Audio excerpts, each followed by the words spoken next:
What is up, and welcome in. It's another edition of 10,000 Pitches, a podcast devoted to everything Minnesota soccer and beyond.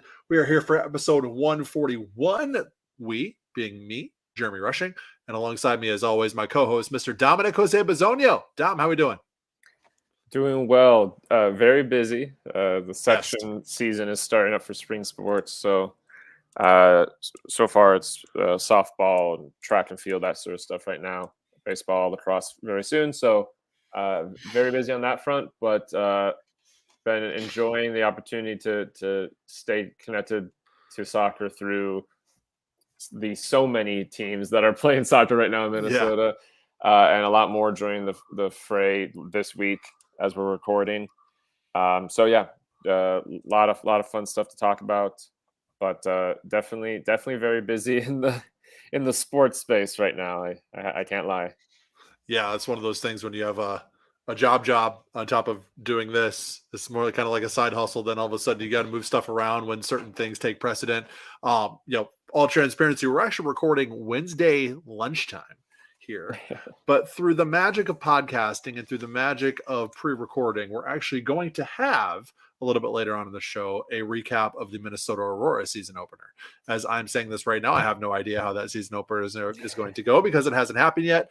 But again, through the magic of podcasting, we will have a little recap of that opener a little bit later on with a special guest. So stick around for that. But yes, we are presented by SodaSoccer.com. We are your home for soccer coverage in the North. Subscribe, rate, and review to the podcast if you have not. Check out the website if you have not. Subscribe to the Loons Daily newsletter if you have not. And if you haven't subscribed to our Patreon, sort of taken that next step and directly supported our work, directly supported our content contributors, directly supported our mission here at Soda Soccer, consider that. Patreon.com/Soda Soccer. You can support us for as low as $3 a month if you just want to support our work. But if you want to get some bonus content like exclusive Minnesota United trading tidbits, exclusive early access to podcasts and interviews, exclusive access to match day threads, things like that, you can take that next step in the $5 or $10 tiers there. But if you just want to support our work, you don't care about that bonus content, that's fine too. $3 a month gets you that at patreon.com/Soda Soccer. Your support is huge for helping us do what we do here at Soda Soccer and the 10,000 Pitches podcast. And like I said last week, we are still one patron away from our May goal. So if you want to be that one patron and help us reach our May goal, you can do that right now. Again, patreon.com/Soda Soccer. All right, time to jump into the headlines. Minnesota United, very up and down week, both on and off the field for the Loons. Of course, we had that Friday breaking news that we always get right after we record the podcast, Dom, and that was plentiful for Minnesota United. So we will jump into that first before we actually get into the match breakdowns here. The first bit of news we're going to touch on here is Robin Lod. Unfortunately, comes out that he tore his right meniscus in last week's midweek win over Houston. He underwent surgery this past Monday, and according to Heath, the Finn will be out 4 to 6 months. Dom, it goes without saying, this is a huge understatement, but this is a massive loss for a Loons team that's looking to sort of still find their footing in the MLS season. Yeah, absolutely. There's been some discussion this season about where should Lod be playing in this formation, especially as the formations change. But I think the one thing that there's no debate about is that he needs to be playing, and that he's very useful to this team, particularly as such a multi-positional player. It's a guy that can put a shift in, obviously, in the front line, in the midfield, everywhere in between. I wouldn't be surprised if he's a half-decent center back. Yeah. So, when you lose a guy like, to some degree, very different player, but to some degree, it's a similar conversation to, when Hassani Dotson got injured last year, where that's such a big loss from that asset point of view, because, this is a guy that if he's healthy can kind of play wherever you need a guy. And he really is the symbol of that in this team. So, it's a big loss. It's a big loss really in every part of the pitch for Minnesota United. Obviously, some of the results afterwards have been promising, but he is the kind of guy that down the stretch is going to be greatly missed, particularly with this being a long-term injury. So obviously wishing the best health and recovery to him. But it's a pretty serious loss for Minnesota United.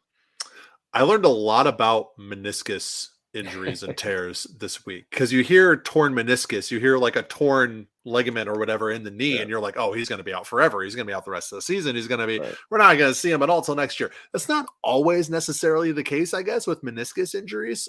From what I gathered, depending on the severity, you could even go without surgery at times and just sort of do some sort of rehab process to get yourself back, on the field, on the court, if you're an athlete, whatever you do, in a shorter amount of time. But the surgery is the best path to longer term health with that particular injury. So, and Robin Lod's 30 years old. He's still got a few years left on his contract with this team. This does seem like, well, it's going to impact the team more in the long term than if we were to kind of try to maybe risk it a little bit and go with the rehab process and try to get back sooner.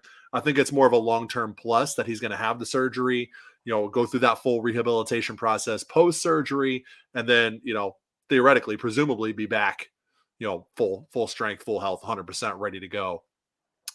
Maybe as early as late September could even be, if this team is making a playoff run, that we see him at the latter portion of the regular season, that final stretch of the regular season, heading into the playoffs. That's not out of the realm of possibility either. So, all the best to him. Seems like the surgery went well on Monday, and that journey starts for him returning to the pitch, whether it's later this season or early next season. On that front, though, Heath says that the team will not be pursuing any free agents during this time. He mentioned that their focus is going to be on reintegrating Emmanuel Reynoso, and they will wait until the summer window to make any real moves. Is this the right decision by the front office, Tom? Well, I mean, that's hard. I mean, in terms of Lod's attacking potential, if you have Reynoso back, you really do have people in every position there. So understandably, anybody that you would have brought in probably would have been a backup anyway. Midfield feels like there's a certain amount of depth there. Obviously, the Houston result, I think people had some things to say about the midfield, but I guess I can understand not wanting to jump the gun and sign somebody that realistically probably is barely going to play anyways. This team does have a development side for a reason. So I suppose that if really needed, there are potentially some sort of doubloon guys that could come in the mix as well. But yeah, I mean, I think with this sort of situation, it's a bit of a like damned if you do, damned if you don't kind of thing. Because in theory, yeah, there might come a situation down the road where there's a game and it just feels like we don't quite have the player we would need. At the same time, you might end up signing a guy and he basically doesn't do anything other than train. So it's kind of that double-edged sword situation, I think. To me, this is where a guy like Cameron Dunbar can really come in and try to shine and try to get that out and potentially get that opportunity. Free agents, that they can be very hit or miss. They're teams they're players that aren't on teams. No disrespect to them, but they're not on teams right now for a reason, right? They're free agents for a reason. It's not necessarily somebody that's going to come in and make a huge impact on your team. And we are a little bit over a month away from the summer transfer window opening up. And so with that timing, I can maybe see why Heath is turning his focus on that. On the flip side of that, though, we just kind of saw in the recent salary dump that Minnesota United, relative to other teams, is not spending a lot currently on their roster. So, would it be that much of a risk? Would it be that much more to take a flyer on a free agent winger, midfield, attacking midfielder, central midfielder, just to see if they can maybe reach a high upside? There's also that part of it as well. But no, I wasn't appalled at the news that they weren't going to pursue any free agents, especially when you have Emmanuel Reynoso back. I have to imagine the situation would be different if a Reynoso wasn't here. They might be, more apt to take that flyer or pursue a free agent or pursue something more urgent ahead of the summer transfer window. But with Reynoso here, you kind of have that incoming piece that can sort of, kind of replace what Lod brought and maybe even then some on the pitch in terms of the attack. So we'll have to see. But speaking of Reynoso, the club did release a video last Friday of the Argentine. He was basically sitting down in the locker room, talking to the camera and explaining his absence. And I'm going to pull up, I had meant to pull up the statement as before we got on the air here, but I didn't. So I'm going to pull that up right now. This is bad podcasting. Here's Emmanuel Reynoso's full statement. Quote, "I'm very happy to be back here in Minnesota. The truth is that due to family problems, I could not come. The truth is that I went through a very difficult time in my life and personally too. I apologize to my teammates. I apologize to all the coaching staff, to all the people who work in the club. The truth is that what I did was not right. I know that. Since January, when I did not show up, the boys were already in the preseason and were working hard to start the season. From the fans, I also received many messages, and that helped me a lot to be able to come here. I'm very grateful for them always supporting me off the field and on the field. But I hope I can return all the love, all the support they gave me on the field, off the field, and try to change. That's what I did. I was wrong. The truth is, I know, like I said before, I am very happy to be here in this locker room. The truth is that I'm close to the stadium, next to the field, and that makes me want to be able to help the team, to be able to go out and play. I'm preparing myself in the best way to be able to be 100% and be available to the coach. But, well, it's a step by step. Take it easy, and when the day comes, I'll be ready to give my best. End quote. Is this enough, Dom? I mean, in terms of what needs to be communicated to the everyday fan, probably. The other half of that is obviously just him eventually getting back onto the pitch and playing for the team. We've talked about what he may or may not, owe to the rest of the roster and the coaching staff. And we've also already discussed that there appears to have been some work done, behind the scenes regarding that we were going to end up always being less privy to, which is fine and understandable. I mean, it's a weird situation to really draw a line of what's enough. Yeah. In the sense that, when I originally watched the video, even just now hearing you read it back, the transcript, I guess it does occur to me that the way the situation's being described in that statement doesn't quite feel like what it seemed like was happening. Yeah. But I also didn't expect a video from the club of Reynoso sitting down and like going into the nitty gritty of his life with us. So I think that the good part is that both he and the club are clearly making an effort to both not ignore what happened, but also move on from it. Correct. And that seems like the relatively good approach for a situation I don't really know the best approach to. Mm-hmm. So, I mean, maybe the better way to even say that is this. I'm really glad we didn't just get a statement. I think that it was a good decision to put him on camera. And even though obviously the vast majority of people are relying on translation for what he's saying, to get visual of him talking, it felt like there was some genuine effort being put forward to build bridges or mend bridges, which I think is kind of the best approach there is. So, I mean, I think that aside from him getting back to playing, I think that this was probably a pretty good move in these first couple of weeks to try and get everybody back on board with this mission with him as part of it. I think by directly addressing the elephant in the room the way they did, it makes that elephant in the room not seem as large. It shrinks it down a little bit. It provides sort of a path forward, which I think is ultimately what we want from this. And I think the one thing that stands out to me is he does take accountability in this. He says, I was wrong. I apologize to everyone. That was not right. Those are direct quotes from this transcript, from the statement. So I think you're seeing him take accountability, and I think you're seeing certain teams, specifically a team out east right now that has a much worse situation going on with one of their players that is not addressing the elephant in the room. That elephant in the room seems very, very large, especially when he's being run back out and on a starting 11 roster. So that is just, in that comparison, and not to just compare it to one other team, but I think this was a really good decision by the club. I think Ray seemed genuine and sincere in the way that he spoke about it, which is another plus to having that video, having him speaking to the camera, as you can tell sort of the sincerity in what he's saying.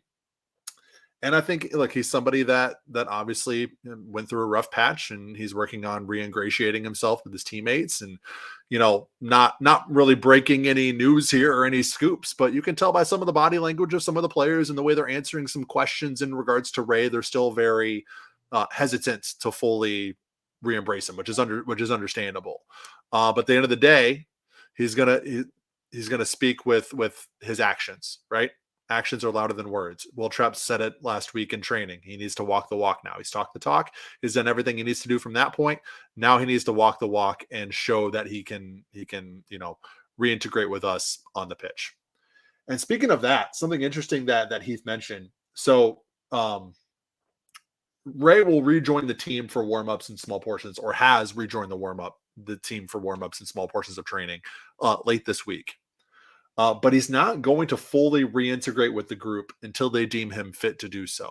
So there is a real slow and steady approach that the team is taking to this, and he needs to work himself to get himself to a reasonable fitness level to where he can reintegrate with the group. And I think that's smart. I think even if it costs you a couple wins this season, or, not reintegrating him at the earliest point, costs you some points, I think you also need to be looking beyond 2023 with Reynoso if you're Minnesota. I mean, this is a massive, massive investment relative to what you have with other players in the club. Is somebody you got to think about more the long term. And if it means they end up on, in a best of 3 playoff scenario when they could have made it past, when they could have gotten a seed to get them out of that scenario, or if it means they're on the outside looking in when they could have been in, I think you're looking longer term with Ray here. And the slow and we get people in our Twitter DMs over, all of us individually, but also on Soda Soccer over the last few weeks saying, why does it take so long? It shouldn't take this long to reintegrate a player. This is professional sports we're talking about. This is a different level. This is not your neighborhood soccer team. Like, no offense to the great community clubs that we cover and we talk about on this team. This is the professional level. There's high stakes here, high investment in these players. So it's not just something where they can roll him out as soon as he's back and be good. There is a process to this. And it seems like they're taking that process very seriously. Yeah. No, I mean, I think, and by the way, I don't necessarily expect every single person who happens to like a sport to know all the ins and outs of this. It's not their job. Like, that's not, but I mean, to be clear, I mean, you're right that the professional side of it is a huge fact. Like, the expectations are just so much higher, and especially if it's MLS. But like, I even know guys that didn't play for their NPSL teams week 1 or 2 weeks ago because they didn't make enough training sessions in the first, run of people coming in. Like, in any competitive level of any sport, certainly soccer, if you're not in the mix, you're not ready to play at that level. Like, that's just, and even, obviously Ray was with the team before, but a long time ago now, and there's people that have moved in and out. There's been tactical adjustments that have been made. And even if they were playing the exact same way, with the exact same people, he wouldn't be fresh in that system with those people. Those little increments, those little margins are often what can determine whether a player plays well or not. And so if they're not confident that he can do that, there's no particular reason to have him playing. So yeah, no, I mean, that's just how it works.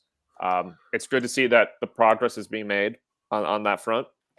But I agree that it's important to do this in a way that is responsible. And that does seem to be the approach. So again, yeah, I think now that he's here, it feels like the club is approaching most of the angles of this situation in a pretty responsible way. So that's good. There's 2 dates you can look at now. I always kind of love playing the when will he return game. It's kind of fun. I had mentioned last week, I thought maybe May 31st in Austin, just having another body in there for the schedule congestion might be a good move. Obviously, if he's not reintegrating with the group for another week or 2 in training, that's not going to happen. June 10th is something I've kind of circled on the calendar as a potential one. Even before this, I kind of thought maybe if they do decide to take a slower approach, June 10th in Montreal might be a good one. But something to look at there is they actually have a bye week after that game. So that's 2 more weeks of him getting reintegrated, reacclimated, and ready to go.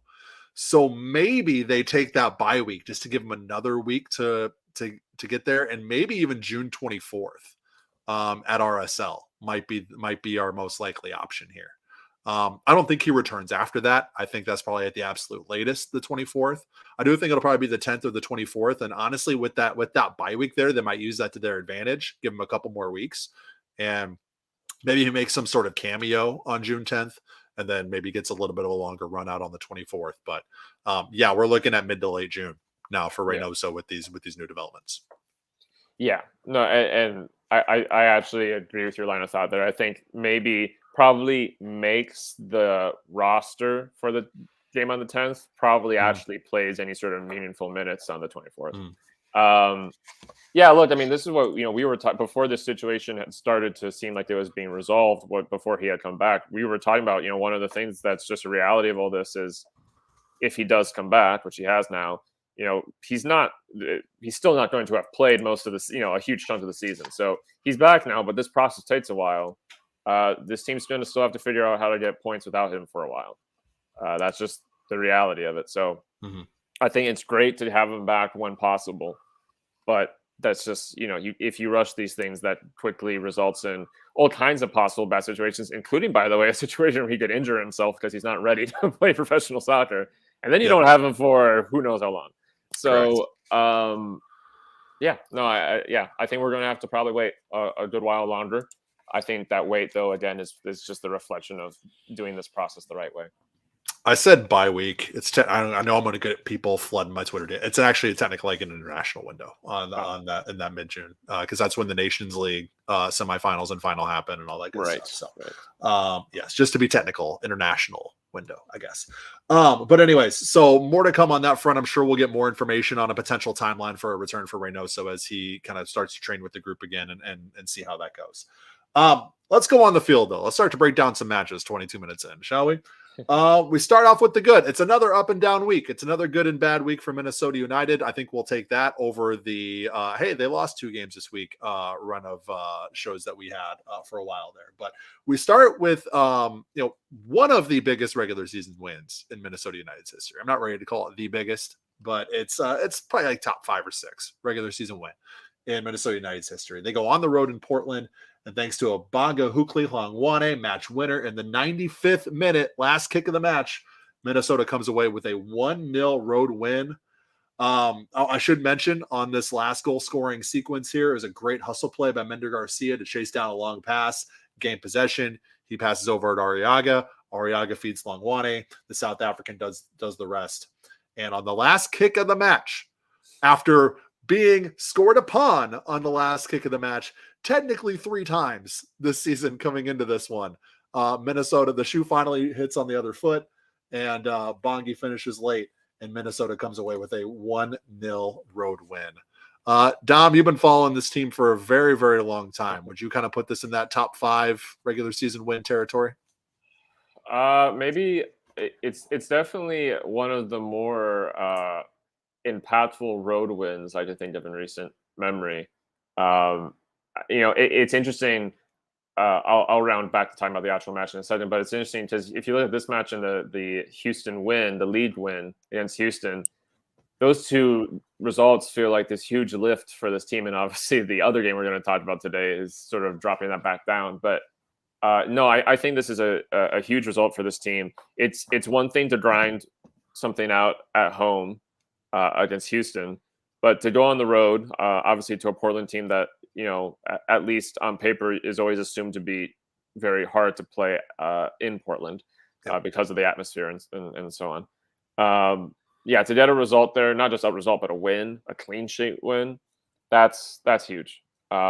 It's another big moment for Hlongwane, who just continues to be easily one of the best performing players in this team. Yep. Easily the best attacking performing player in this team. And a very nice tribute to Robin Lod, by the way, in his celebration. Yeah, absolutely. Mender Garcia, getting back into sort of the goal involvements with the assist on this one. It's been, a quieter period of the season for him, in part because of a lack of minutes, but also in part because of his performances. So it was good to see him sort of show what he can do again. I think, this kind of separating how the Open Cup has gone from the league in terms of the league campaign, this is a huge way to follow up that Houston win. Because the thing Yep. is, the problem with what this team's been doing recently is that they will have a good result here and there, but it will be followed by a horrible result. And while you could consider the Open Cup result to be a horrible result, getting at least in league play 2 good back-to-back wins is just a huge lift for this team. So, yeah, as far as MLS play is concerned, I think this puts Minnesota United on such a better footing than they were, for basically a month before that Houston result.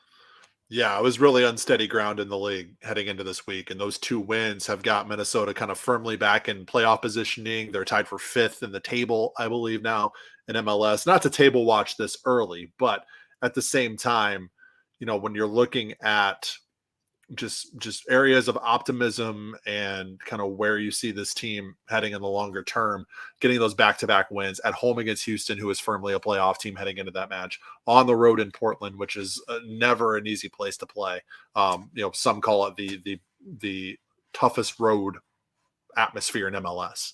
And Minnesota gets wins in both those scenarios. I want to read a stat. I got to shout out Andy Greeter from the Pioneer Press for putting this up. So Bongi Hwangwani leads Minnesota United with 6 goals in all competitions. But there's also some defensive statistics that really show his work rate. And Andy tweeted these out. These are courtesy of FB Ref, but this is on Andy Greeter's Twitter feed. In terms of numbers per 90, 2.69 blocks per 90 in MLS.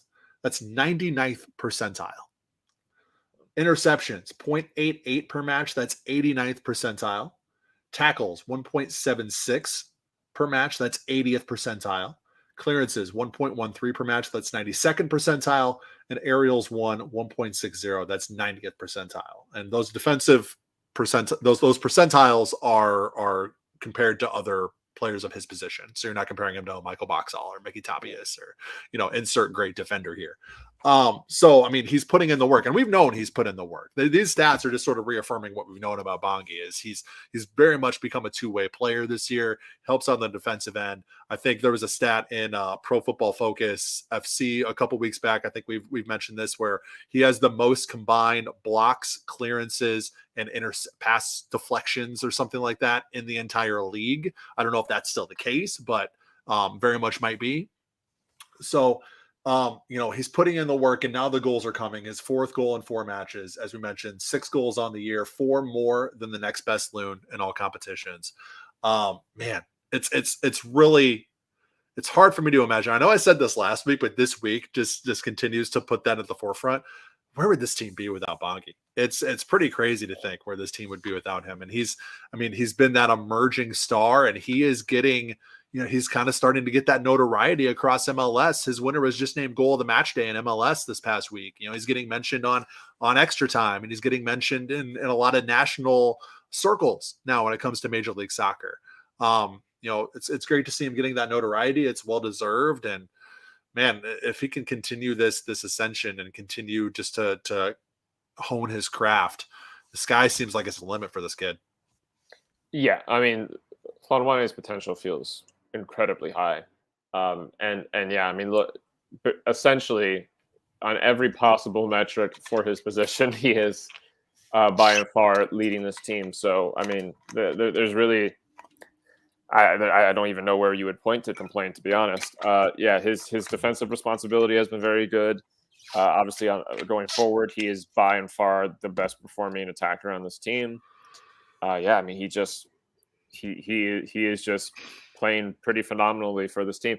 And frankly, through stretches where not necessarily that much of the team is playing phenomenally, he's stepping up. So, yeah, he's proven to be a huge asset for this team, particularly given some of the roster questions that were created by Reynoso's absence. He really stepped up, and he's provided so much. So the hope that his second season in MLS was going to be significantly better and crucial to Minnesota United has proven to be well-founded. He has very much guided this team forward. And Minnesota United's acquisition of him now, looking back, is a very, very, very smart transfer. Man, and to think that this comes right after Adrian Heath has sort of publicly said. I asked Heath, I remember after I can't remember what match it was. It was one of those matches where Minnesota just had like a billion chances and they couldn't finish. And Bongi had a lot of those opportunities. And I asked Heath the next day in training, I said, hey, Bongi's obviously doing the work, what do you want to see from him moving forward? What do you want to see in that next evolution? And he sort of called Bongi out. He said he needs to get more composure in the final third. If he wants to be that player that I know he wants to be, he promised me 25 goals and all this. He needs to figure out a way to be more composed in those goal scoring chances. And man, it's almost right after that the switch flipped. I'm not saying it's because of that comment or anything like that, but it just seems like Heath said, hey, I need to see this from him. This is sort of his next evolution. And just immediately Bongi starts to hit that next step and hit that next gear. Really cool to see. Yeah. No, yeah. He's responded well to the criticism. For what it's worth, I think when that comment was made, he was tied for our top goal scorer, but no one was scoring at that point. So that correct. I think it was at 2. Yeah, yes, it was tied at 2 goals. Yes. But he's really stepped it up since then, and obviously has created quite a bit of gap between him and the rest of the team in terms of scoring. So yeah, again, from a young guy, particularly from a guy who it's just his second year in MLS, doesn't necessarily have a lot of experience globetrotting through leagues outside of his native South Africa. For him to be able to grow and step up like that is really encouraging. And I continue, as we both have for a while, continue to think that Minnesota United have picked up a really, really good player in him. 100%. And, they're going to need him to keep this up moving forward, to keep their form in the league. Another couple notes on the Portland match: 11 block shots by the Minnesota defense. They were back in their true form in this one. Heath without Lod. He said, and they're on the road. So, we're going to play the low block. We're going to try to hit our counter moments. And this is what we're going to do. And that low block setup, you have to be able to get in front of shot opportunities if you're going to play that low block. You have to keep the ball from reaching your goalkeeper. That's exactly what Minnesota did. Kudos to Mickey Tapias, to Michael Boxall, et al. Along the back line for making those key blocks. 11 block shots is really impressive number. To go along with that, 19 total shots for Portland, but only 3 actually made Dane St. Clair do something.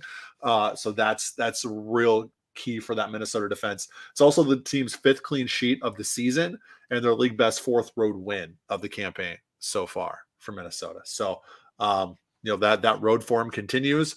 Unfortunately, though, they couldn't continue that in the U.S. Open Cup on Tuesday evening. A 4-0 Open Cup loss to Houston. They crash out in the round of 16. This got off the rails early, and Minnesota just couldn't claw back from what was a pretty significant deficit early on. 33rd minute. I believe it was Mender Garcia who got his hand on a ball in the box, leading to a Corey Baird penalty kick. He buries it in the 33rd. And then 5 minutes later, Kervin Arriaga gets sent off after multiple yellow cards. The first yellow was no doubt a yellow card. The second one was pretty questionable. I did not think it was a yellow. Seemed like he just got tripped up with another player.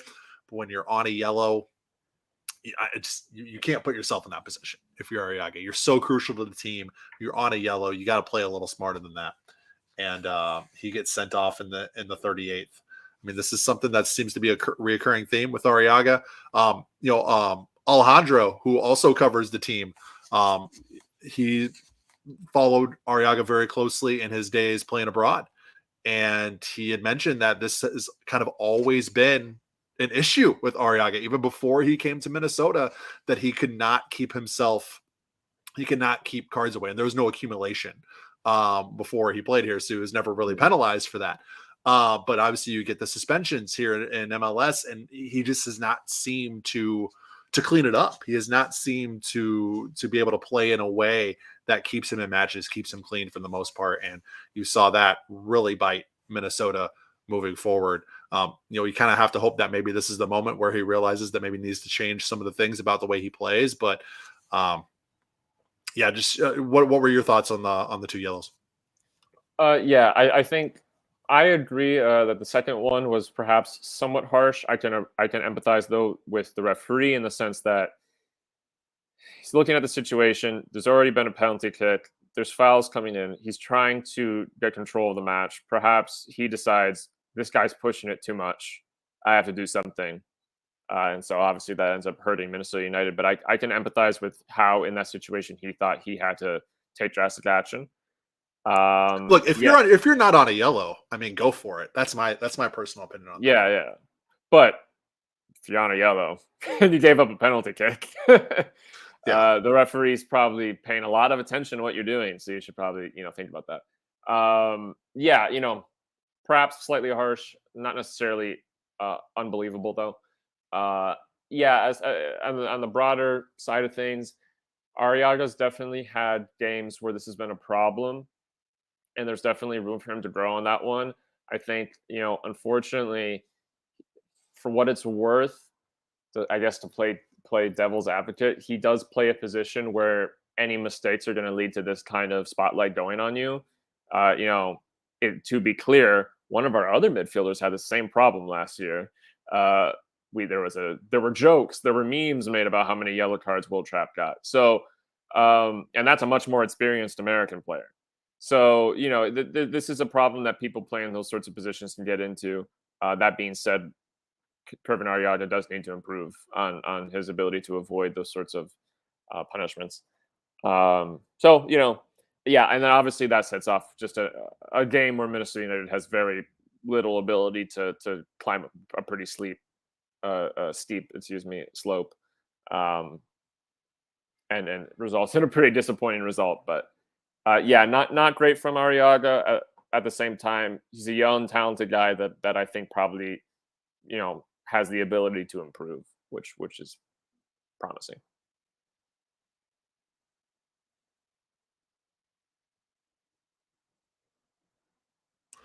It is, and he's become such a vital part of this team and of this midfield that it just really like kind of magnifies, when these situations happen, when he is not able to when he gets an early yellow and he's not able to play at his full potential, or when he gets himself sent off, or when he gets back-to-back yellows in games and he's suspended for the next one.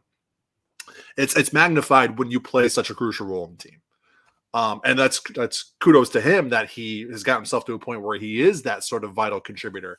But at the same time, it's the old Spider-Man thing: with great power comes great responsibility. And at some level, in order for you to make that impact on the team, you got to keep yourself on the team. You got to keep yourself on the pitch. But anyways, that Corey Baird PK was just one of 3 goals that he scored on the night. A hattie. He had 2 more in the 68th and the 89th, respectively. Then it was Ibrahim Aliou, who, if you recall, he's the one who put one off the inside of the post in Minnesota's win over Houston last week. He scores in the 79th, just minutes after coming on to seal the deal. Like I mentioned, Loons bow out in the round of 16. They failed to make the quarterfinals of the U.S. Open Cup for the 2nd straight year after 2019's run to the final. There was a lot of question marks last year in the way that they were eliminated against Union Omaha.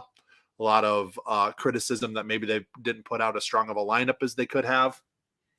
Just looking at the way these teams were rolled out across this tournament, and I don't know if Adrian Heath and co.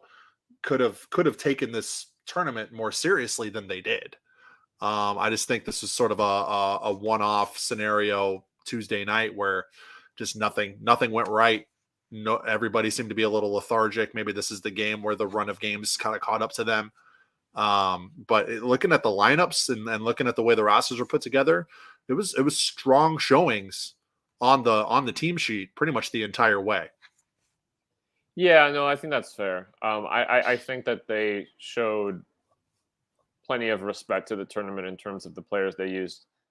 Certainly, you saw a lot more sort of key guys playing more minutes than they did in the last run or in that Omaha game. So, yeah, I mean, credit to them for that. I think this match came down to just players performing badly, not whether or not the coach picked the right players. Obviously, there was a little bit of rotation, but nothing crazy. And then obviously, the red card, a couple other key moments, just players didn't do their jobs particularly well, and so you lose games. That's how that works. So yeah, I think Minnesota United at the very least did a better job of addressing the criticism from last year about who they played. But sometimes your best players still can lose matches. So Correct. Here we are. Now the Loons look to rebound at home Saturday night at Allianz Field against RSL. 7:30 p.m. Central Time start. We will have post loons to follow. Jacob and I are playing a little switcheroo this week where he's going to be writing for the website. I'm going to be hosting post loons from my parents' house in Illinois, actually, on Saturday night because I'm going there for Memorial Day weekend. So that'll be a lot of fun. Really excited to get back on the post loons. I always enjoy doing those post game shows. But anyways, this is the part where we work a little audio magic, work a little podcast magic. So Minnesota Aurora home opener on Wednesday night. It is Wednesday afternoon as Dom and I are recording here, but we're going to splice in a little conversation about the match itself that was recorded after the match. The magic of podcasting. All right. Stay tuned for that conversation. If you're into Minnesota Aurora, it'll be about 10 or 15 minutes. Then Dom and I will be back on the other side to talk lower league and talk and make our picks presented by BettorEdge. Before, though, we get into that conversation, got to tell you about our friends over at Golaco Kits, GOLACO kits.com.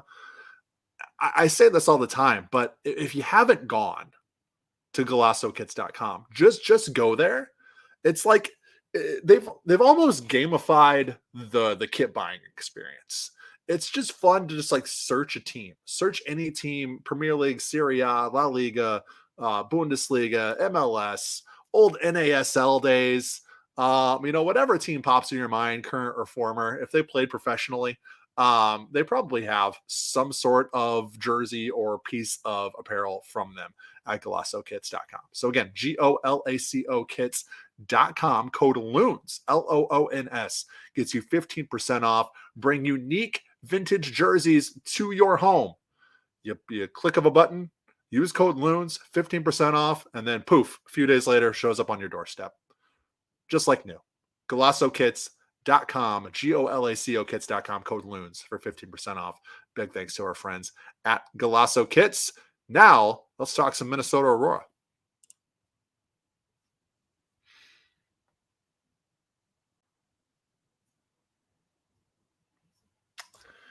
And just like that, we are back. Dom and I, at least, are back on 10,000 pitches. And now it's time to talk lower league. Dom, a lot happening in lower league. We're going to start. I mean, that goes without saying. A lot happening in lower league. But let's start with USL League 2, shall we? Minneapolis Cities continues, their struggles continue in the early part of the season. You have St. Croix really asserting themselves. Rochester FC getting off to a good start as well. Kind of hit us with the details on USL League 2 this last week. Yeah, certainly very eventful. You had all three Minnesota and USL League 2 teams play over the last several days. You have Rochester FC make their debut in the league. They win 2-1 at Bavarians, or not at Bavarians, at home against Bavarians. Mm-hmm. Really good show of maturity from them. They actually come back to win this one. There was a lot of discussion about this team putting together this very new roster, bringing in a new coach to the area in Sebastian Narvaez. Joining this new league, much higher level than you would normally attribute to the UPSL where they played before. But we've seen the product on the pitch now, and it looks pretty good. Very competitive. They obviously get the win. And so that they get their first USL League 2 win, frankly, a lot faster than anybody else from Minnesota has done. And, we don't necessarily know what Bavarians are going to be long-term and how to compare them or how to weigh this result in that sense. But they get the win. That's what matters. It's a big win for them. Minneapolis City had a harder time at home. They lost 3-5 to RKC Third Coast. Yeah, goal fest. I believe 4 goals in the first 30 minutes, something like that. It was most of these goals actually just happened in the first half, funny enough. The second half was a lot quieter. But this was RKC's first game, men's game. So this is their debut. Obviously, Minneapolis City's second USL League 2 game of the season. RKC very much came to play, did very well to make use of opportunities on the counter. Were very patient and just essentially scored goals whenever they were able to put together the right chances. For what it's worth, Eli Goldman got a hat trick in this game for Minneapolis City. So obviously, congratulations to him on the individual level there. But Yeah, unfortunately for Minneapolis City, there continues to seem to be this gap between what we know they want to accomplish, what Carl Craig's talked about wanting to accomplish with this roster, and actually getting that done on the day. Frankly, with this game, they very much solved one of the problems they had been having, which was goals. They got a lot more than they'd done 1 goal in 2 games if you include the Super Cup game. They very much flipped the script on that one with 3 goals. But in the meantime, the defensive composure was not there at all. And at halftime, there were adjustments made that certainly slowed that bleeding. But unfortunately, when you're already down, I believe it was 4 goals at halftime, that's, it might be too late. I think Minneapolis City's social team said it best when they were talking. Or it might have been Kyle who writes for them. I don't know who it was who actually came up with the statement, but it said they were smacked on the counter like a document produced for emphasis. And I was like, I thought that was perfect. And sometimes that happens. Sometimes a team just figures out the way to break you down. And credit to RKC Third Coast. I mean, that's a big win for them early on in their USL League 2 existence, and they found a way to take advantage of Minneapolis City, and they just kept rolling with it all game long, and it worked out. Yeah, absolutely. So Crows still looking for that first win of the season, and also first point of the season. That being said, at this level, things can change so quickly. It's entirely possible for a team to lose their first 3 games and then win the next 3 games. So we'll have to see what the course correction is with that team. But yeah, big win for RKC, and congratulations to them on that. St. Croix wrap up the Minnesota part of all this for USL League 2 with a 3-2 win over Bavarians at home. Similarly busy game that involved back and forth goals. There were multiple equalizers, but St. Croix in the end are able to sort of control the game and get the result at home. That's 2 wins for them, obviously having already won at Minneapolis City earlier. So it's a great start for St. Croix. When this division was the Deep North division was restructured and some teams were moved out, the Peorias and the Des Moines, that obviously created a bit of space for teams to thrive that perhaps just weren't ready to compete with those sides. And the question was who in Minnesota can help step up to that. Obviously you're going to have your Canadian teams stay that potentially have the opportunity to make the most of that. You have these Wisconsin teams joining in, and who in Minnesota is going to step up. Minneapolis City have had a hard start to that journey. Rochester do have 1 win. Of course, we don't necessarily know how long that's going to last or what that's going to look like long term. But St. Croix with 2 wins, sort of the first team from Minnesota to sort of put their hat in the ring and say, hey, we can get some real results in this league and perhaps challenge for a playoff spot or something like that. So very encouraging for the boys in Stillwater.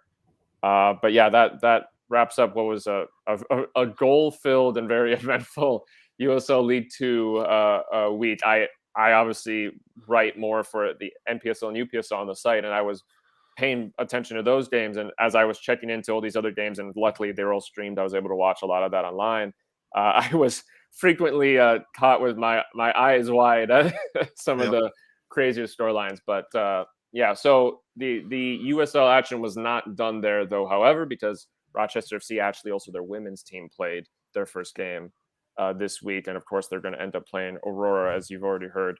But they played at home first against Bavarians this last week, and they lost that game 1-0 to Bavarians to wrap up the USL action in Minnesota this last weekend. So that's a Bavarian side sort of getting some revenge on the Rochester men's side for their win, and a good start to Bavarian's USLW League journey. But yeah, unfortunately, Rochester dropped their W League debut.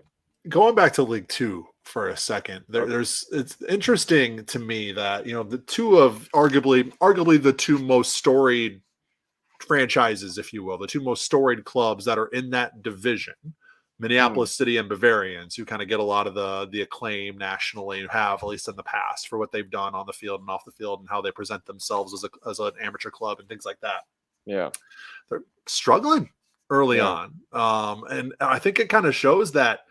You can have all that, but this USL League 2 level is different. There are certain different buttons you have to press at this level. This is not, this is different than the leagues. You can make comparisons and say better or whatever, but I just think overall, the culture of this league is different, and that they really are embracing that pre-professional label that they give it. That this does seem like this league is sort of like that gateway or that bridge from truly amateur soccer to professional soccer. And you have to press different buttons. You have to put your teams together in a different way. You have to bring in different players in certain spots to be able to have success. And it seems like there are some teams that have found ways to press those buttons, and there's some teams that are having growing pains, and maybe it's not the teams that you would suspect to have those growing pains early on. Yeah, definitely. I think, it's interesting. You note that obviously Bavarians and Minneapolis City sort of have a little more history than a lot of the other. Oh, some of the teams in this division this year are literally new this year. Yep. RK being an example. It's interesting, and they also actually have some of the more big name coaches as well. Minneapolis City have Carl Craig. Bavarians head coach, whose name unfortunately escapes me right now, is a former MLS player. He's a professional. He's a historied professional soccer player. So, I think it just shows that it can be a little more complicated than that. That there can be more pieces to the puzzle. And so you have Rochester and St. Croix doing very well early on. RKC doing very well early on. And it's just that. I mean, to be fair, that's part of, I think, what's enjoyable about this level of the game is how unpredictable it is, and how teams can have very different pathways to success. But yeah, it's going to be interesting to see. Obviously, these are just the first couple games. It's going to be interesting to see once we can get to more of a halfway point, if teams like Minneapolis City or Bavarians will potentially have a lift, as that sort of experience and history maybe helps them along the way. Maybe that won't be the case, and maybe St. Croix, RKC, Rochester will be the teams that stay at the top. But yeah, I mean, it's a very interesting sort of eye-grabbing start to the season. I think most people expected some of the teams that have done very well to do much worse, and some of the teams that have not done well to do much better. So it's a perfectly eye-grabbing start to the season, I guess, is what I'll say there. Dom, in the NPSL, we kind of spotlighted 3 teams last week that maybe are starting to get a little head above the rest, and all 3 came away with 3 points this weekend. Yes.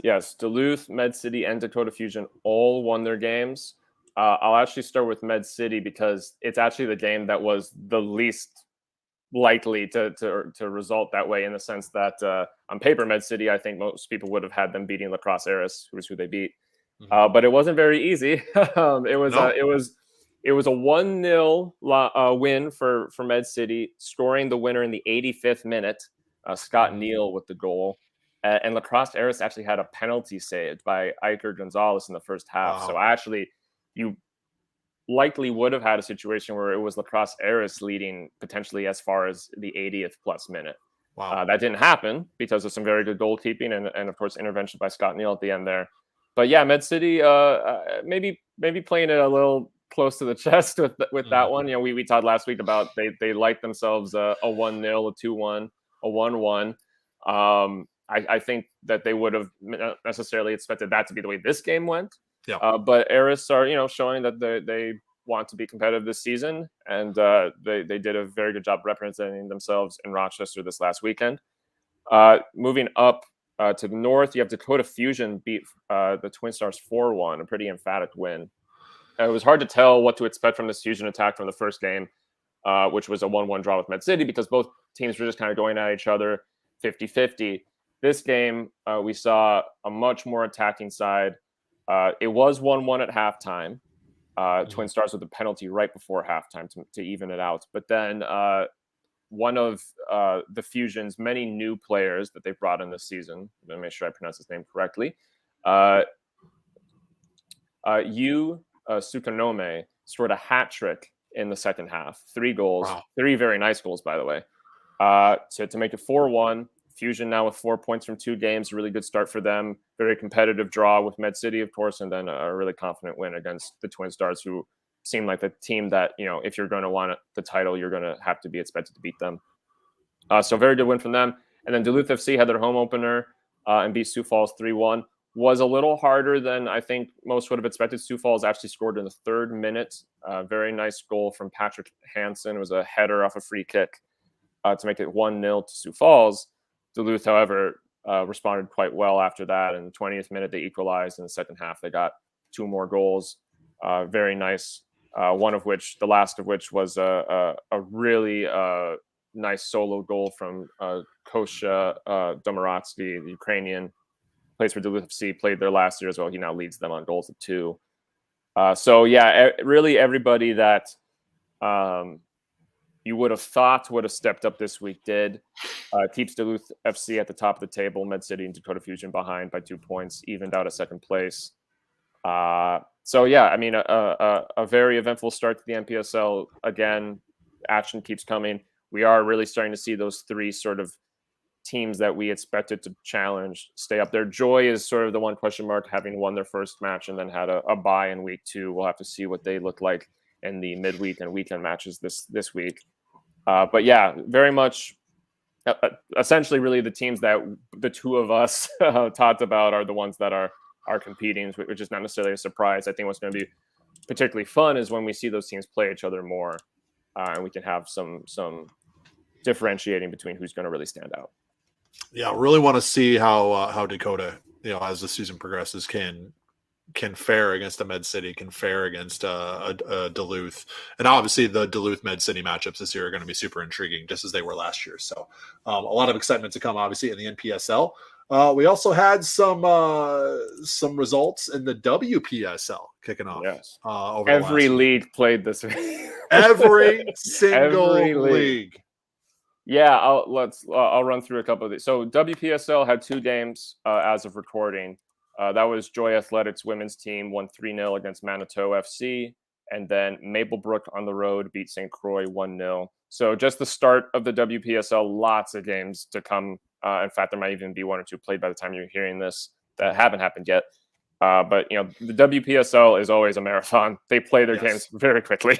So it's very much a get the points while you can league. So I mean, that's a really big start for Joy and Maplebrook to get those wins, one of which on the road.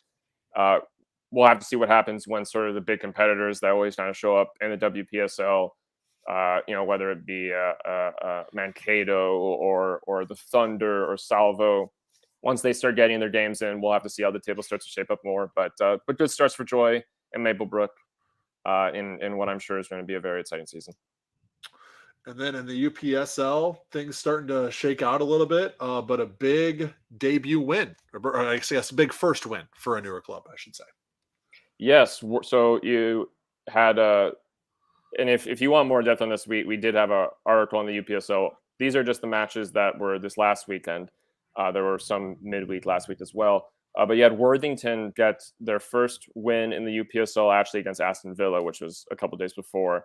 And then they get a second one against St. Paul Blackhawks. Both were at home, which I think is going to be a huge factor for them. Worthington had a rough start to the season. They also had all their games on the road at the start of the season. So now that they're at home, they seem to be a little more comfortable, making a bit of a fortress out of Worthington, Minnesota.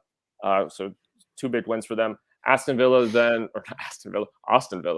are the first team to take a point off of Superior City. Yep. They draw 1-1, so Superior City dropped points the first time this season. They are still top of the table, but Austin Villa with a good showing against them at home. And actually, Austin Villa very close to winning this game. Superior City actually equalized it in extra time.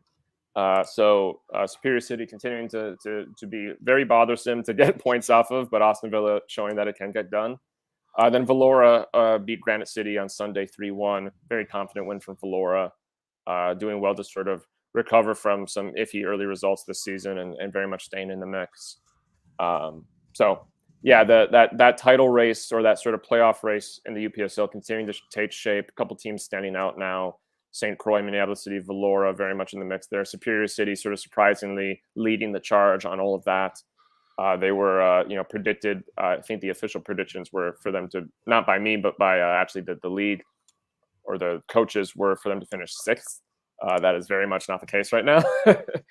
So yeah, very good start for Superior City. And then, as if we didn't already have enough leagues to cover, Dom, there's the UPSL women kicking off. Yes. So we saw the Tonka Fusion Elite hosted Superior City and beat Superior City 2-0. It's a really good win for Tonka, considering that Superior City had won their first match, which was a week before. And then Valora, who lost that game to Superior in the first week, did well to recover at home. They beat St. Croix 2-1. So some very promising starts for Tonka, Superior, and Valora really all to kind of get a win within those first couple of games. This is obviously a new division for Minnesota, so it's going to be really interesting to see how these teams take shape. A lot of these teams are either new or new at least to this specific format. So in the case of a team like Superior City, completely new.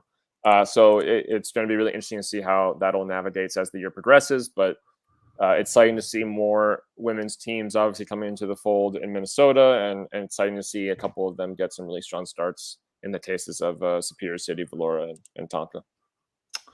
All right. And a lot more lower league action this weekend and midweek action next week as well that we will hit on, obviously, on next week's episode of 10,000 Pitches. So if you're into the lower league stuff, I should also note, going back to USL League 2 and USLW League, we have a new weekly lower league piece hitting our sodasoccer.com website. You can read the Rochester Roundup by Andrew Nelson. He's based out of Rochester.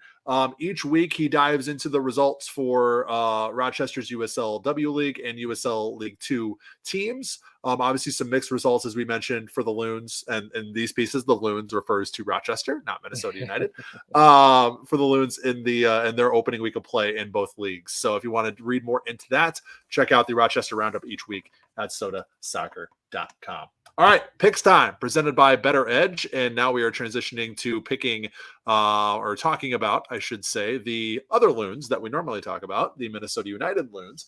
BettorEdge.com/Loons, BettorEdge.com/Loons gets you $20 in your account when you sign up. This week we are picking Minnesota United versus Real Salt Lake. Minnesota at home, slight favorites. And I say slight favorites being they're actually on the plus side of the money line still, plus 107. They are favored, though, in this one. But that is not a very strong endorsement by the odds makers that they're on the plus side of the money line. The over-under is 2.5 goals in this one. Dom, what are you thinking for Minnesota and RSL? Despite the somewhat shocking Houston Dynamo result, I think that Minnesota United are on a good path in league play. I'm going to say that they will win against RSL. Knowing that I get my money back for a draw, because this is a two-way bet, not a three-way bet where you can actually bet on a draw. I'm going to pick Minnesota United as well. I do think we are kind of headed for a draw in this one. But at the same time, if any team's going to win, I don't necessarily see, and I could eat my words for saying this, so knock on wood, I don't see RSL getting all 3 points on the road at Allianz Field. I think Minnesota, that win over Houston midweek last week sort of kind of maybe turned around that home mojo that was lacking early in the season. We've seen some really positive signs in league play as well. The Houston match, obviously that just got off the rails early and Minnesota couldn't get it back on. So I'm not sure that's indicative of what's to come in league play for Minnesota United. And obviously Kervin Arriaga's red card does not impact him suspension-wise. It is important to note, though, that Bongi Hlongwane's celebration when taking his shirt off after the goal that he scored against Portland did get him a yellow. So not that he is prone to getting yellow cards, but if he does get one in this one, he's going to be suspended for the next match. So just something to keep in mind. But anyways, long story short, I'm picking Minnesota to win, knowing that I get my money back if it is a draw, and that's a push. All right, again, if you want to bet with us, against us, enter our weekly MLS Pick'em contest. Make sure you're checking out BettorEdge.com/Loons, BettorEdge.com/Loons. You sign up there, you get $20 in your account. BettorEdge is not a sports book. They do not profit off of your loss. When you're betting on BettorEdge, you're not betting against the house, if you will. You're betting against other bettors on the site. And that's why it's free to use in 46 states, including Minnesota. The funnest way, though, I've seen is to just enter our weekly pick'em contest. We have paid and free versions as well. So you can check that out. Again, BettorEdge.com/Loons. Dom, did you come up with any parting words for the fine folks out there? A little bit. Yeah, just a quick, I want to extend some gratitude to, there's been some very nice feedback regarding the lower league coverage so far this year, both mine and also other writers, Carter, for example, who's written some USL League 2 articles. There's been some very positive feedback from that. A lot of people, interacting with those tweets and those articles, which is very nice. There's some clubs that have been resharing them as well, which we appreciate for better exposure. And then so I just appreciate that people have been very positive about the return of that. Obviously, that's a big part of what I do on the website, so that's always great to see that people are interested. It's a lot of fun. It's a lot also. It is. It's a lot of things. It's a lot of things. A lot is one of them. For sure. I definitely am very thankful for the likes of Carter and Andrew and MJ who have pitched in with coverage of different lower, whether it's USL League 2 or W League, other parts of lower league soccer that I don't currently write for Soda Soccer. Because frankly, I don't know if my brain could fit more clubs into it. You're already covering 2 leagues now. We wouldn't ask you to do anything else. But just a thanks for that. And also, by the way, a thanks to, we're getting some really nice numbers on Twitter followers right now, which is great. Awesome. Headed to 2,000. It's like maybe 19, 15 or 20 right now.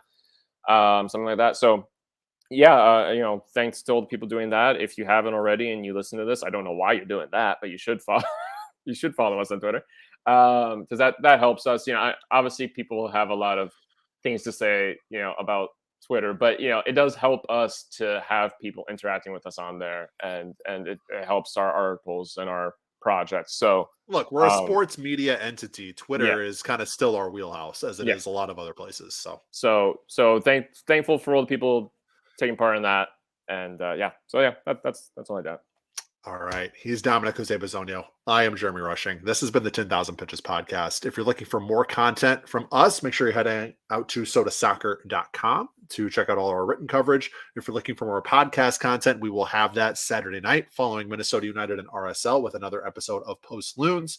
And if you're looking for the next episode of the 10,000 Pitches podcast, that will come your way next Friday, right here, same time, same place, wherever you're listening or watching. However you're consuming this content, thank you all so much. Big thanks to BettorEdge and Golasso Kits, our sponsors this week. One more time, I'm going to plug it. If you want to take that next step and directly support what we do, it is the lifeblood of what we do here. Patreon.com/Soda Soccer. Support our work for as low as $3 a month. Again, he's DJ. I'm Jeremy. This is 10K, and we'll see you guys next week. Have a great weekend.